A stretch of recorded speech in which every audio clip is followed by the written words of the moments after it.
umuriin gaa'ila keessatti murteessaadha. Gaa'ila keessatti umuriin murteessaadha. Kopheeyyuu lakkoofsa ofii malee hin kaa'atan jedha Oromoon.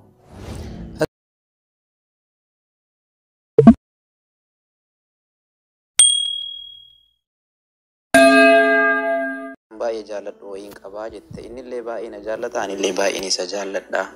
Garuu umuriin koo waggaa 4 isaaf hangafa ta'a. Inni waggaa 4 naaf gadi jira jette. Mucaa kanaa wajjiniin gaa'ila godhachuun bultii keessatti umuriin kan koo kun isaa ol ta'uun gaa'ila keenya keessatti rakkoo qabaata. Daandii gaa'ila godhachuurra waliin jirraa naan jette. Umuriin gaa'ila keessatti murteessaadha. Gaa'ila keessatti umuriin murteessaadha. Kopheeyyuu lakkoofsa ofii malee hin kaa'atan jedha Oromoon. Atamma kophee lakkoofsa kee hin taane bitattee hin keetta akkamitti ittiin deemta? Kanaafuyyuu gaa'illee gabaabumatti umuriin barbaachisaadha. Umuriin dhiiraa yoo xiqqaate waggaa 2 yookaan 3 haadha manaa isaa hangafa ta'uufii qaba. Maaliif kan mana sana bulchu dhiira? Gaheen abbaa manaa jechuun walitti qaba manaa sana jechuudha. Dubartiin immoo haati manaa immoo isa jalatti jechuudha. Kanaafi gaafa amma umuriin kee isaa ol ta'e umuriin isaa keetii gad ta'e waa hedduun dhiibbaa godhachuu danda'a. Gara maatiirraan haa ta'u gara hiriyaarraan illee haa ta'u. Tokkoffaa maatiin isaa dubartii umurii keetii olii fuutee jedhanii. Lammaffaa hiriyaan isaa dubartii umurii keetii olii fuutee maaltu kanatti sirarraasaa jedhan. Waan hawaasa keenyaa hin beekne waan hawaasni keenya jedhu jechuudha. Keessaa dhufne waan ta'eef, keessa dhalanne, keessa guddanne waan ta'eef waan hawaasa keenya keessaa guutumatti beekna. Kanaafuyyuu bor umurii keetiin maatiin isaallee isaa waa jechuu danda'an. Hiriyaan isaallee umurii keetiin isaa waa jechuu danda'a. Mucaan kun gaafa kanaa karaatti sigatuu danda'a.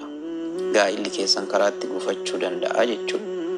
Akkuma har'a wal jaallatanii waliif maraatanii miti. Bor gaafa gaa'ilatti galan waa baay'eetu nama eeggata. Chaalenjii baay'eetu jiraata. Rakkoo baay'eetu nama mudata. Kanaaf immoo namni umuriin isaa sii ol ta'e rakkoo sana dandamachuu danda'a. Namni umuriin isaa immoo sii gad ta'e namni hanguma umuriin isaa ol dabaruun yaadni isaallee ol dabala. Namni umuriin isaa haguma ol deemuun nama jabaa ta'a. Sii galee bultii keessatti umuriin dhiiraa sii ol ta'uun murteessaadha. Umuriin dhiiraa yoo sii gad ta'e bultiin sun achiin fagaatu. Maaliifi namni haguma umurii isaa yaada malee waan umurii isaatii olii yaadu. Kanaafuyyuu gaa'ila keessatti umuriin barbaachisaadha. Ofirraa otoo ilaaltee gaarii natti fakkaata. Har'a jaalaluma ilaaltan malee bor bultii keessatti rakkoo qabaachuu danda'a. Akkuma ogeessi fayyaatu jedhu namni umuriin namaa yoo wal gitu ledhabee haga tokko umuriin dhiiraa kan dubartiitii ol ta'uun barbaachisaadha. Bultiin sammuutti haajoma. Bultii jechuun waan salphaa miti waanuma har'atti galanii har'uma keessaa ba'anii miti. Har'a gaafa jaalala keessa jiran garuu bultiin boriillee akkasuma namatti fakkaachuu danda'a. Bultiiniif jaalalli waluman argu. Bultiin bultiidha, jaalalti jaalala. Jaalalli gara bultiitti si geessa. Bultiin immoo bara baraan keessa jiraatta. Hanga umuriin kee keessa jiru yoo Rabbiin nama wal jaalatu sin godhe jechuudha. Kanaafuyyuu bultiin umuriin murteessaadha. Nama umuriin isaa sirra jiru yoo xiqqaate waggaa 2 yookaan waggaa 3 sirra jiru gaa'ilaaf nama akkasii filadhaa malee dubartoonni yookaan bareeduma laaltanii yookaan maal waan isin laaltan ga'an kan hin beeku. Kana ilaaltanii osoo umurii keessan hin ginne gaa'ilatti galtanii bor intalti eebeluu fuudhamtee galte jechuudha malee maqaa isiniif hin qabu beeki.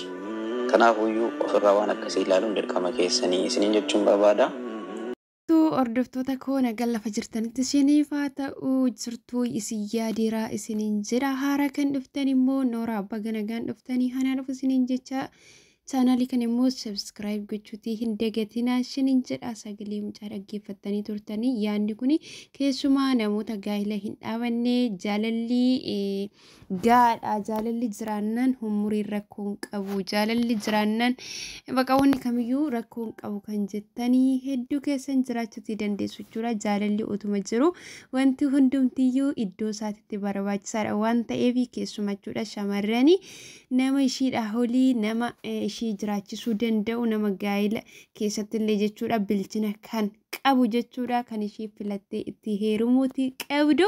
Kanaaf iyyuu itti fayyadamaa isiniin jedha keessumaa shamarran biyya Arabaa keessa jirtanii daa'ima isinii gadii kan umuriidhaan illee isin gadii kan isin hubachuu hin dandeenye itti hirkattanii nagasumaan jechuudha booddee gaa'ila keessaa kan baane yeroo hammaa kana keessatti dhimmi gaa'ilaa baay'eedhuma tokko qoosaa ta'e jechuudha. Har'a bultii ijaaruu borummoo keessaa ba'u borummoo kanan biraa akka sanatti jechuudha.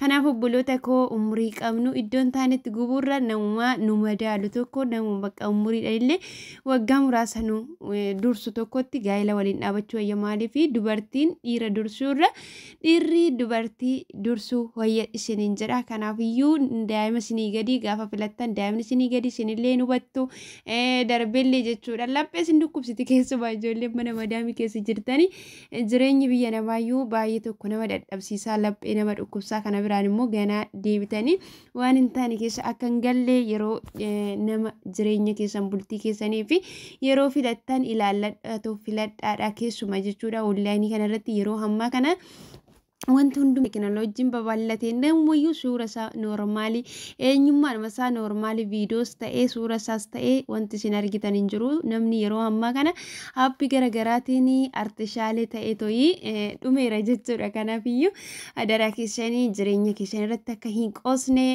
maaliif mana tokko yoo moofa'e diigdanii haareffachuutii dandeessu jechuudha. Gaa'illi garuu tokkichumaadha. Kanaaf wanta akkasii isin irratti akka hin raawwannee hubannaadhaan waan akkasii godha. Yaa Rabbi yaa Uumaa koo yaa Waaqayyo maaf akkas na gooti maaf kana keessa na galchiteen dura ilaallachuun akka namaatti barbaachisaadha isiniin jechuuti barbaada obboloota koo. Egaa yaada kana yaada qabdan koomentii jala kaa'aa jecha namoonni lakkoofsa koo gaafattan immoo ani WhatsAppiin qaba. WhatsAppii kiyya immoo profaayilii jala fudhattanii dubbisuu dandeessu jechuudha. Ijoollonni biyya namaa keessa jirtanii WhatsAppii buufachuun dirqama keessan isiniin jedha. WhatsAppiin isin barbaachisa isiniin jechuu barbaada. Dirqama immoo WhatsAppii buufachuudhaa fi lakkoofsi isin hin barbaachisu lakkoofsa biyya keessaa kan maatii keessanii kan obboloota keessanii fudhattanii too fayyadamuutii dandeessu isiniin jedha. Viidiyoon kun isinitti tolee laayikii sheerillee godha isiniin jedha. Hamma viidiyoo biraatii walitti deebinutti nagaan na turaa. Hedduu isin jaalladha hedduu isin kabaja. Dogoggorri yoo jiraate immoo obboloota koo yaadan jechuudha tasgabbiidhanii gorsitanii na deebisuutii dandeessu isiniin jechuu barbaada. Ani maaliif nama waan ta'eef dogoggoruu hin danda'a. Dhalli namaa immoo hin dogoggora. Gaariin hojjedhatuma jedhu dogoggoree argama isiniin jedha. Kanaaf gaafa dogoggorrillee kan wal sirreessu nuyi matuma keenya isiniin jedha. Kanaaf dogoggora keenyas immoo karaa seeratiin wal qeeqnee karaatti wal deebisuun namummaadha isiniin jedha. Turtii gaarii.